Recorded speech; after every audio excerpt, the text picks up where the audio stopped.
this concept of aptitudes. Aptitudes are something that you're naturally good at.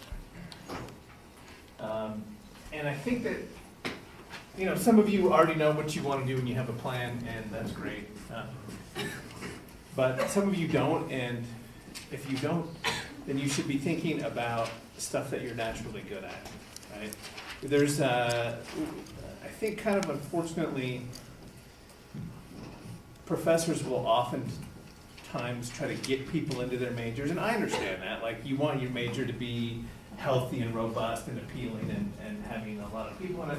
But one of the problems is that if you convince people to major in a subject that they don't have a natural aptitude for, they're going to be miserable, right? And this is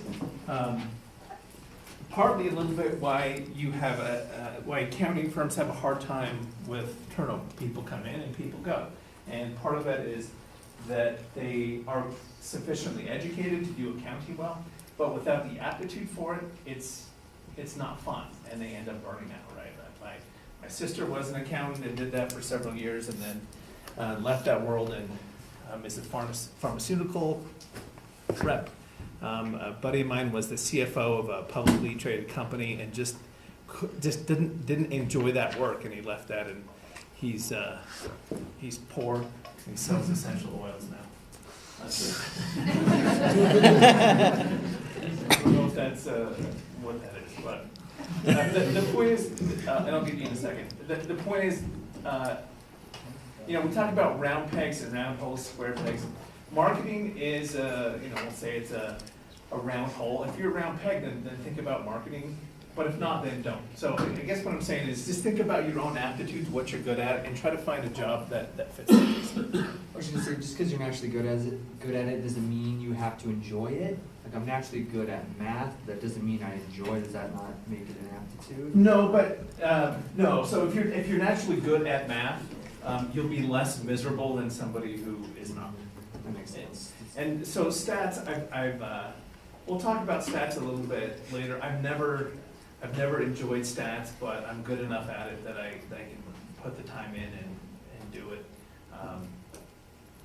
So there's no, for every job that you have, at some point you're going to say to yourself, well, this is why I get paid to do it, right? There's some part of every job that sucks,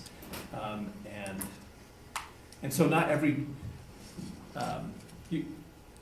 you're going to end up in a job where at some point you're going to be miserable, and you can't completely eliminate misery from your professional life, right?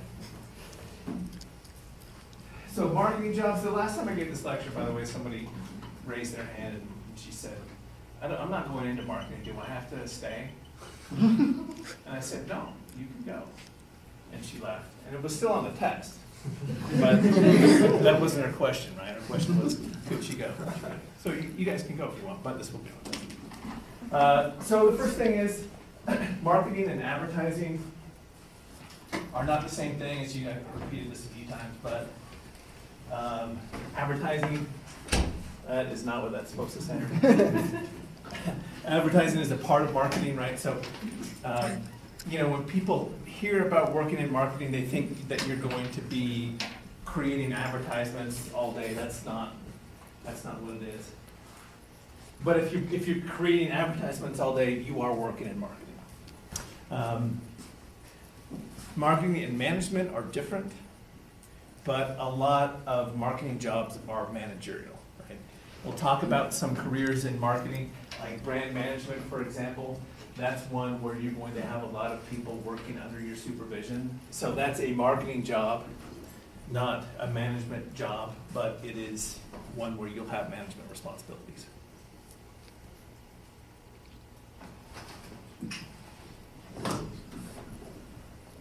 Marketing jobs are highly visible. So a recent survey of Fortune 500 CEOs, more of them came up through marketing than through any other kind of channels in the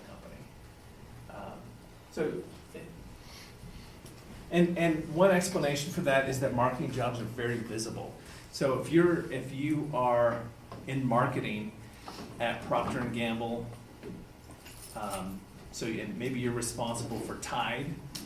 I'm thinking that the CEO of of Procter & Gamble, a guy named Bob McDonald, he was brand manager of Tide, and he did really well with Tide. It made it, a famous brand. And that was sort of what he used to launch himself to the position of CEO. If you're just as good at finance as he was at marketing, it's just not gonna be as visible, right? And so marketing jobs tend to be highly visible, and that's what, for better or for worse, your failures are gonna be, visible as well. For jobs like brand manager, how much education do you have to get, like a bachelor's or a master's or a doctorate? So we're gonna talk about brand managing. To be like a legitimate brand manager at a big company, you'd want your first job post MBA would be assistant brand manager. That would be prestigious MBA, right? Then the position would be assistant brand manager, and then with some time, then you move up to brand manager. But those are high 6, kind of low 7-figure salaries. All right, so the other thing is marketing. We think about it just with business, but there's marketing jobs in government, nonprofits, museums hire marketers, hospitals do, sports arenas, charitable organizations. Universities, we've got 3 people in the back who do marketing for university. Raise your hands. You don't? They fire you? I've actually never worked for marketing, but that's okay. What do you do? I work as an event coordinator. Oh, man. Sometimes Tomato. I do marketing. Tomato. And this, if you're looking, so accounting and finance, for example, if you, kind of the typical job trajectory there is you get your degree in accounting or finance, and then you find the industry where you're going to apply that expertise, right? And this is kind of my own way of talking about marketing jobs. If you talk to somebody else, they might tell you differently, but I think about marketing where those are reversed, where you think about the industry that you want to work in, and then you find a marketing job there, right? So if you're somebody who's like, you enjoy art, then a career as, marketing for, we've got this great museum here. It needs effective marketing, needs effective advertising and promotions. So somebody who has a background or who enjoys fine art, that's a great career path, right? Same for, if you're into hotels, we've got the hotel and resort. What's the name of this major? It's like a paragraph. Hospitality. That's the one. That's the major. So you can work in hotels and not be handing out towels, right? You can be the one that is designing, doing marketing at a corporate level. But they're gonna want you to have an understanding of hotels, right? If you're gonna do marketing for hotels, a background in hotels is gonna be super helpful, right? So, same with finance and accounting. These are companies. Fidelity is a company. They sell financial products, and their financial products need advertising, but you can't leave your advertising and promotions up to people who don't understand the finance, right? So people who do marketing for big financial products companies, they have a background in finance too. So if you like finance, so in other words, just thinking about marketing, think about industry first, and then jobs within that industry. Car companies, clothing companies, engineering, computer, construction, banks, so forth. The point is, whatever. Well, if you, there's a guy in town here. His name is Bruce. I can't think of his last name. Johnson, yeah.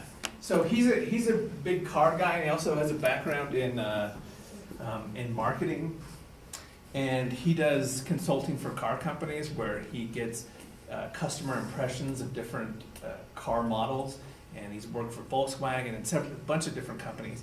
And so he gets to work in an industry that he loves, and he's doing marketing. So he carved out, he found the industry he wanted to work in, which was cars, and he found a marketing application. And it sounds like an awesome job. Just, he goes to car shows and solicits impressions from people on different kinds of makes and models.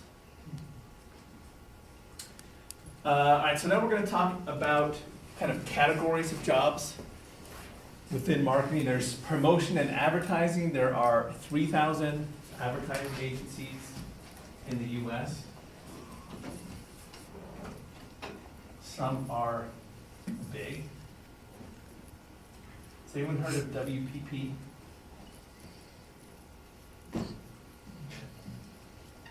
It's a big company, WPP at a glance. So, based in, well, they're all over the world, they're based in England though. 200,000 employees, 3,000 offices, they operate in 113 countries. Where is it? Our company, so these are the companies that they own. You can see there's 407 of them. That's a lot of companies. And they all kind of have their own niche. So this one is, they specialize in professional golf and NCAA basketball in the state of Hawaii. That's, really specific. That's right. Action X, this sounds dirty. They do a mobile app, so this would be an app marketing company, just to kind of give you a sense.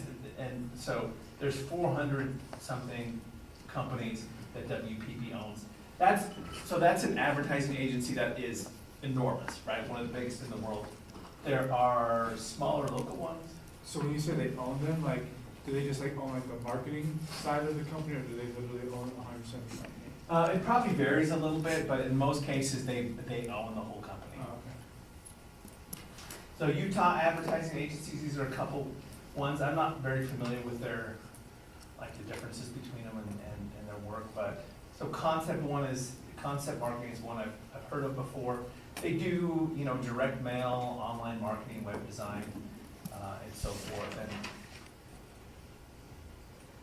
so the idea is, for a lot of companies, they would outsource their marketing. They don't have anybody in the company that does marketing, and so they'd go to an advertising agency that would help them kind of put that together. A lot of other companies do it internally, right? So that would be like Procter & Gamble doesn't hire an advertising agency. They do their marketing in-house, right? So these are some Procter & Gamble brands you've seen before. So marketing, brand management, these are jobs that they have available. Just click on internship, that might be more what you're looking for. So junior assistant brand manager internships in Belgium, Bulgaria, Hong Kong, France, India. I don't see anything in the US, Morocco, Netherlands, Serbia, Spain, Thailand. So I don't know, if you've got a penchant for adventure, this would be a great way to get your marketing career kind of started. But the reason Procter & Gamble has so many positions all over the world, they do their marketing internally, right? They don't go to outside agencies. Any questions? So within promotion and advertising, there's kind of a subfield of creative development, which is probably exactly what it sounds like. So what do you think creative development entails? Creative marketing strategies. You come up with the ads, right, promotions. Typically, you're gonna have an artistic background, so what would this entail? Talk about, you're creating ads, what kind of artistic background would be helpful? Graphic design. Graphic design is a big one, especially when you're talking about logos and print. What else? Film, who said film? So yeah, film, you said film too. You get half credit.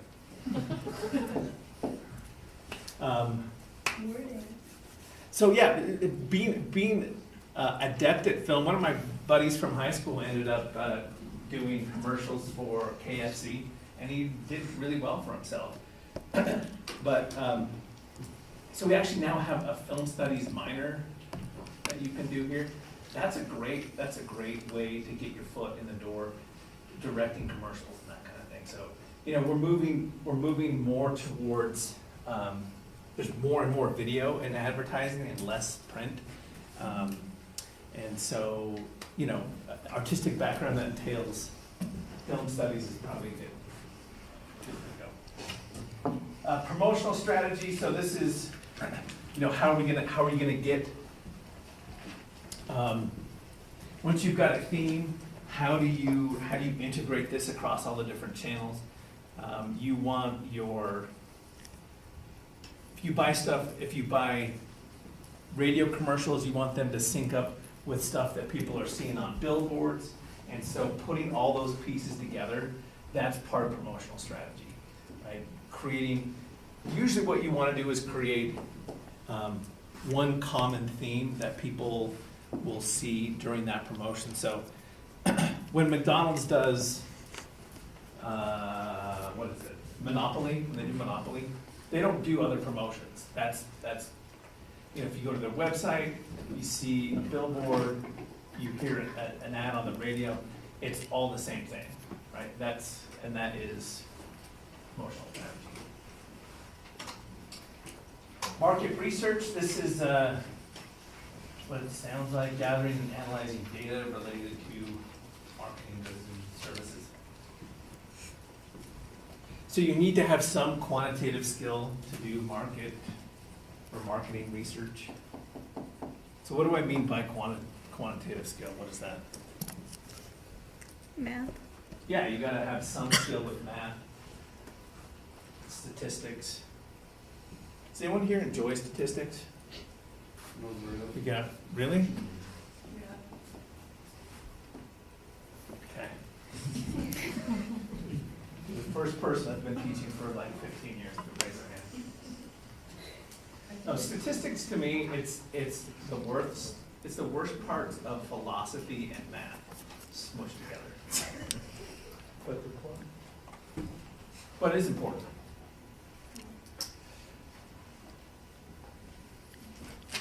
So, market research, I keep talking about my friends who have weird jobs, but I have a buddy who does market research. Well, part of what he does is he is in charge of this computer program that they call it entity resolution, meaning this you've got some credit card information here, and you've got some shopping trends here. Can you connect them together? Can this program bring these together so that you not only have somebody's address, but you have where they stayed at their recent, what kind of hotel they stayed in last time, what their credit score is, putting all those pieces of information together and then reselling them to other advertisers, right? That's what this kind of thing is evolving into, and it's extremely lucrative. There's a lot of money to be made by selling, and the reason is that your advertisements are more effective if you're selling to exactly who you want to be selling to. And so there's a ton of money to be saved by, selling diapers to women who are pregnant as opposed to men in their mid-40s, right? So some research is done internally, some is done externally. Good example of external market research is Adobe Analytics. So you can, you've got an app for your company's got an app. Adobe Analytics helps you understand who's using your app, how they're using it. In other words, it's not only app analytics, it's mobile customer intelligence. I'm not sure that tells us a whole lot. There's one I wanted, segmentation. Do you guys remember, we have talked about segmentation in here. Do you remember what that is? Amelie? Well, you segment your target market into different segments. So, for example, geographically or psychographically. Yeah, right on. Yeah, so you're breaking people into groups, and this is actually, it's not like the best thing you'll ever see, but it is pretty.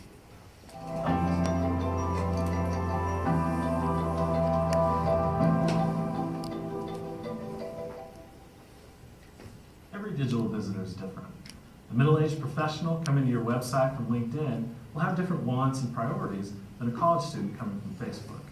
Advanced segmentation is what enables you to better understand your visitors and their associated behaviors to deliver content that's more relevant to them, which ultimately increases conversion, whether that's through more ad views, through increased content consumption, or larger average order sizes at checkout.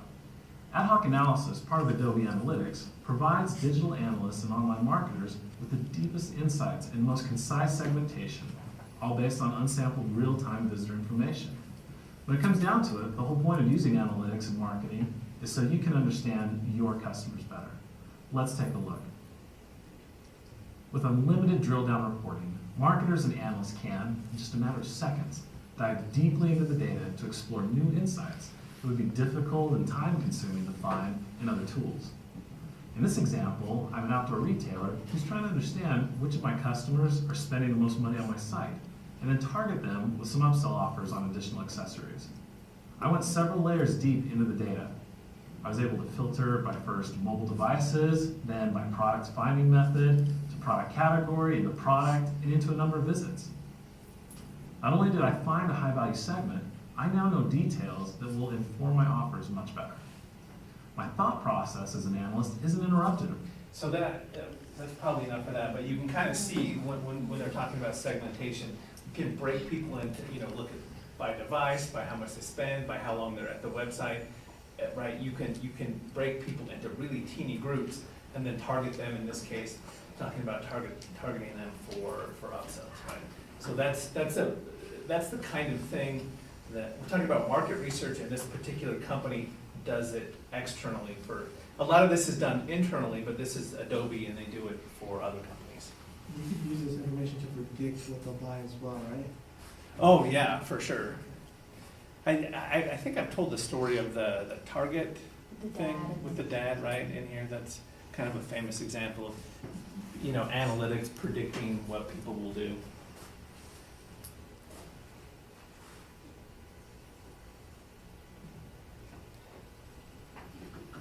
So a couple different kinds of jobs within market research.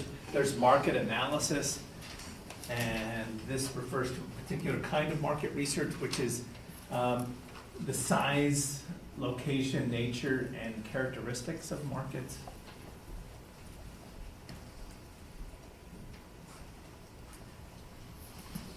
So Jaguar recently manufactured a new vehicle. It's an SUV.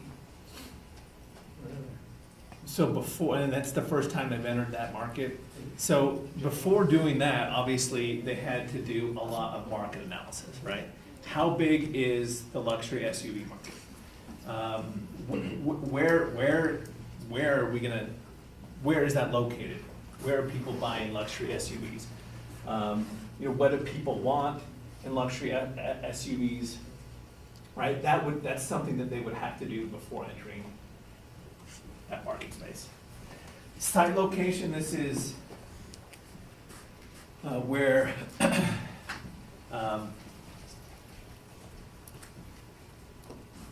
you look at physical locations and determine if they're good for a specific use, like retail, right?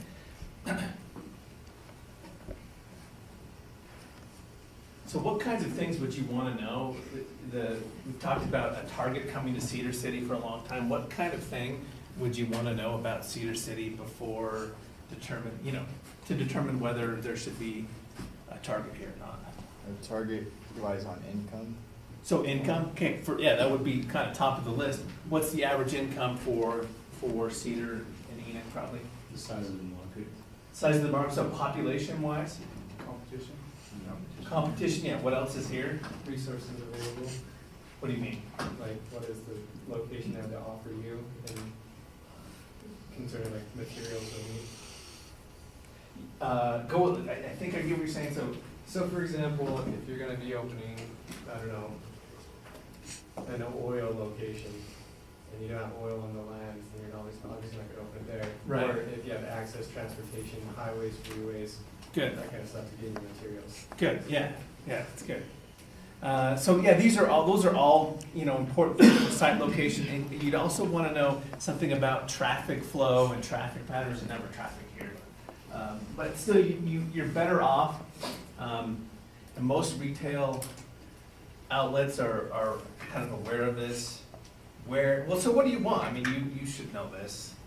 Where do you wanna be located? Or what are some kind of what are some problems with some retail locations? I know when Walmart gets a new location, they always pay the city to put in a stoplight or a roundabout or some form of traffic thing so that people can easily turn into their parking lot. So that's making a left-hand turn across traffic. If that's where your location is, that's gonna be really problematic. So that's another thing that people would have to take into account. Also kind of, a lot of big cities, there's a natural flow of traffic where in the morning, traffic goes one way, in the afternoon, it goes the other way. If you're a breakfast retailer, right, you're trying to sell breakfast, you don't wanna be on that, you wanna be on the right side when traffic is going in your direction, right, and not on the left side.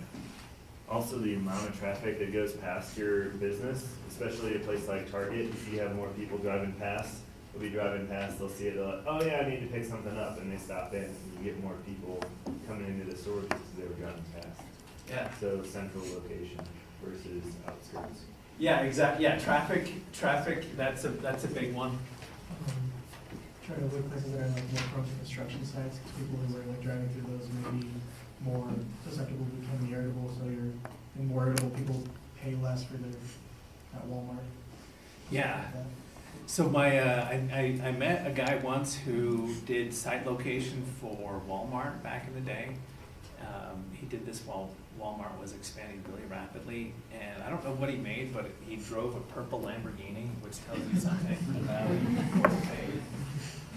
That's a good job if you're good at it. The other thing that Walmart does, I don't know if they do this anymore, but they located in places that they considered that would only be able to support one giant retailer, right? So they move in there, and that makes a lot of sense, so that you're not competing with other ones. So they sort of plant their flag here, and they keep Costco and other companies out. What's that? Here? Oh, yeah, so we're not gonna get a Target or a Costco, in part because Walmart got here first and planted the flag. So consumer research, study of consumer attitudes, reactions, preferences. Advertising research, and this is, talking about marketing jobs is always complicated because there's so many, it's so broad, but somebody's going to be somebody might be on the creative side, but they need to see how people react to different kinds of advertising. And so you would have you'd have to do advertising research to see how people respond to it. So in addition to doing, the creative work, advertisers also need a handful of people who can look at analytics and see if the appropriate target markets are responding to the ad in the way that you hope they do. Operations research, this is operations teams will sometimes develop new products. Sales forecasting, there's a ton of different kinds of careers within market research. This is just a kind of a sampling. Market research, a couple years ago, this was the third hottest job. It's fast growing field, market research. They sometimes call it data mining. So that's market research. Retailing, this is where you would typically work at a physical retail outlet. So within retail, if you do operations, that would be like, you'd be the store manager. Often that entails matching customer demand with stock, doing in-store promotions, that kind of thing. This is just your typical kind of store manager.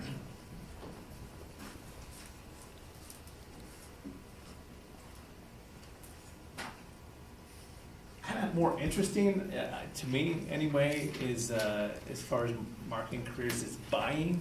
So retail, retail outlets, the stuff that they resell has to be selected, and the person or the group responsible for what is in the retail stores are buyers. So buyers go to trade shows, see what seems new and exciting, and then they would buy that on behalf of their organization, and then the store carries it. When I worked for Applebeer, I was a salesperson for the trade shows, and people would come by and I tried to get their buyers, so Associated Foods would come through, or Smith's, or Walmart. Actually, Walmart didn't come through, but different grocery store chains would come through, and we try to get their buyers to take our product. Right? That's pretty typical for what buyers do. Here's an example. Most of my examples are a little bit dude, so here's one that's not. So buying and planning is part, so this is Route 21. It's mostly for the ladies. I've actually never stepped foot in a Route 21, I'm just guessing. But as part of buying and planning team, you'll set new trends and choose fashions that make people feel good. That's actually not that interesting. So jobs.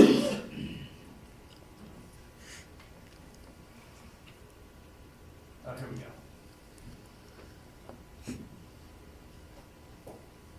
So here are jobs at Route 21 in buying. Internship buying, see, this would be, if you were into fashion or whatever, this would be a great like summer internship. Doing an internship for Route 21 in buying, that would kind of get you off. Good stuff. Brand management, so these are some of the bigger corporate conglomerates, and if you just, you look at PepsiCo, you might think you have a sense for what Pepsi is, but Pepsi owns Yum Brands, which is a bunch of fast food companies, right? They also own Quaker, and Quaker owns a handful of cereal and granola bars. PepsiCo owns the Pepsi side of things, which is a bunch of beverages. They also own all these snacks. So at PepsiCo would be the corporation, and then each of those brands would have a brand manager. And that brand manager is, when I said that most Fortune 500 CEOs come up through marketing channels, it's going to be through this. It's going to be through brand manager.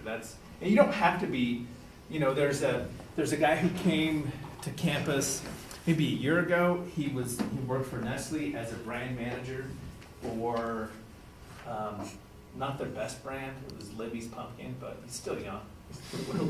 He'll work. But anyway, he graduated from SU in finance. Went to work for Nestle. Got interested in marketing, made the switch. So he came to marketing from finance and ended up, and he's going to do really well in his career. But anyway, each of these would have a different brand manager.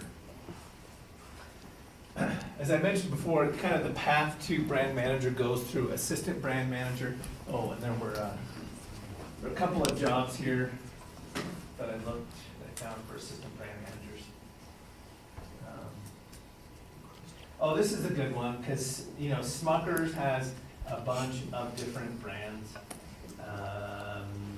Folgers, Dunkin' Donuts, Cisco, Pillsbury, Hungry Jack. A lot of these I've never heard of.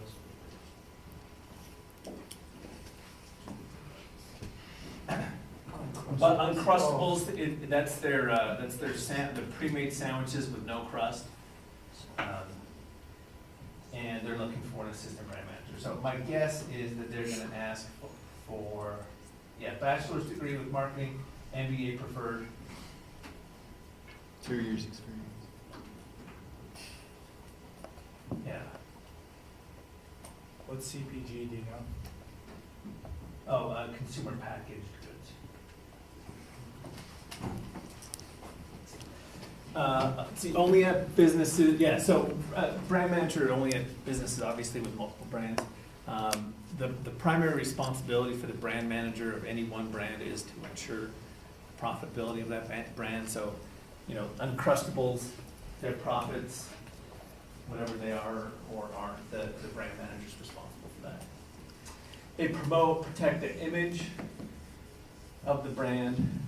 This is more apparent now in the age of Twitter, where you have to kind of respond quickly to perceived slights or insults to the brand. So you, as brand manager, you be responsible for advertising and promotions, packaging decisions, brand extensions and distribution. Do you know what, have we talked about brand extensions? I think we have. Isn't that where they, like a new flavor? Yeah, and so as a brand manager, and I think this is the next one. So, you know, if you're at what is it? Is it Blaze? Say Mars, right? So so Snickers, M&M's, Mars, Dove, who's got the most extensions? M&M's, yeah, how many different kinds of M&M's are there? It's crazy. So that's sort of a sign that the brand manager for M&M's is winning a lot of internal debates, right?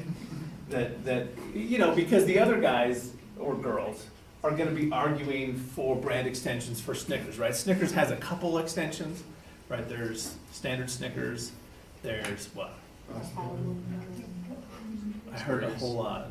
There's almond. There's another almond. one that they've mixed with Butterfinger. Yeah. The Rocky Road. There's Rocky Road. Yeah, There's crispy, I know that. I like crispy.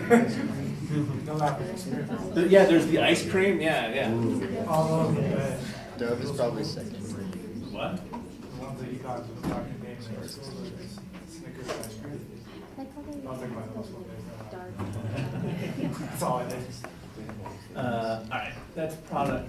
So product management, this is also a marketing career. Product management is a term that's more often used in software companies. So here's another example. If you go to, oh, never mind. I don't want to sign in, mostly because I don't remember my password. But software, so the link was to Symantec, and they had maybe 15 different product management positions available. Product management is a little bit like brand management in the world of software. And typically you work with both marketers and software engineers in that career.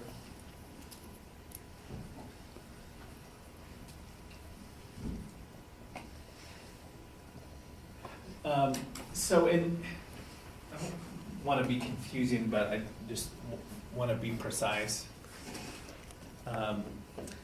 Product management in the world outside of software often means that you're going to be responsible for developing a new product. So Apple's been working on a car for a long time. That would be a product manager position, right? Working with marketers to find out what the car should look like, with engineers to see what's plausible. That would be a pretty heavy product manager position.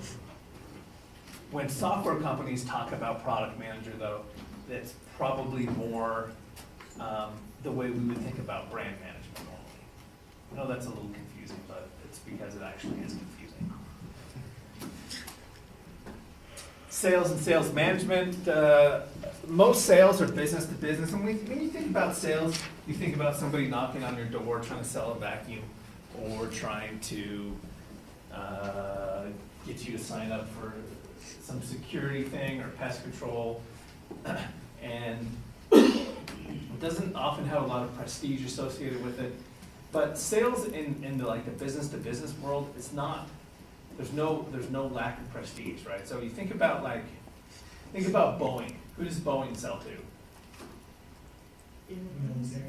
Military, they sell to airlines. The guy or gal who sells Boeing, airlines to airline companies, that's a prestigious, well-paid job. So when you think about sales, you don't necessarily need to think about somebody knocking on doors. There's a lot of really prestigious sales jobs, and most of those are business to business. Sales management jobs, typically you start in sales and work your way up, and if you're good, then they'll give you a sales management position where you recruit. Oftentimes you hire people you want on your sales team, and you help develop them. Sales management is rarely entry level, and as I said, you typically have to work your way up. You start with sales, and then if you're effective, then you might get a chance to be sales management. Has anyone done sales management? What's it like? It's great. Thank you. Does my MLM of essential oils count? Oh, yeah. So another kind of observation with sales, people who make money for a company are not the ones to get laid off. When a company needs to cut back, it's rarely the salespeople they cut because they represent money coming in. It's sort of middle management that are more prone to getting cut, right, when a company needs to downsize. So who doesn't get laid off? Salespeople if they are generating sales. The last thing with sales is that it's mobile, meaning that if you've got sales experience selling alarm systems or whatever, who's done the summer sales? I know you have. Cody, you really? No, never done summer sales. I would have put $1,000 on you having. No. He's in his face? It's the hat. He's always got a hat on. Every day. I don't remember the last day I didn't wear a hat. Just all the Vivint guys, they wear hats. But anyway, so wait, who has done it? So you've done it? Who has not, I understood Oh, that's okay. not. So It's not, you're not it's the not. you're not the typical Vivint salesperson. No, what am I?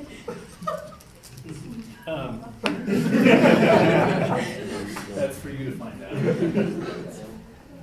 What was it talking about? So sales is considered mobile. If you've done sales in pest control, whatever the summer sales thing is, that looks good to people in any other industry.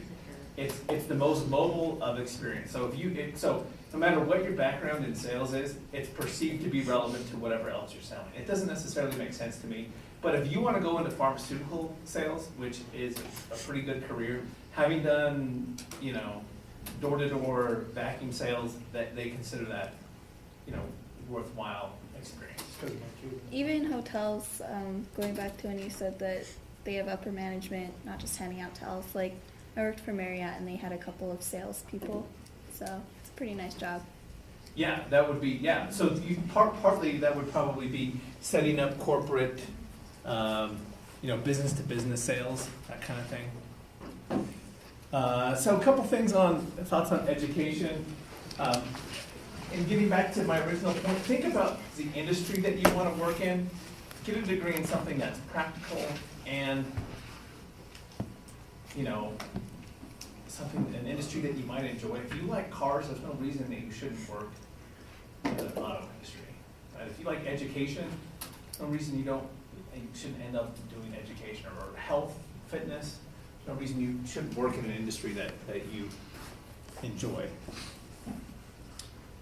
So for instance, management and chemistry, if you've got a minor in chemistry and a degree in management, this is what companies like DuPont and Monsanto and the big chemical companies, they need people who understand a little bit about chemistry in addition to management and marketing. Exercise and sports science or whatever in marketing, you know, corporate gigs at Gold's Gym or Vasa or whatever, right? You're better off knowing something about athletic training and marketing if that's where you want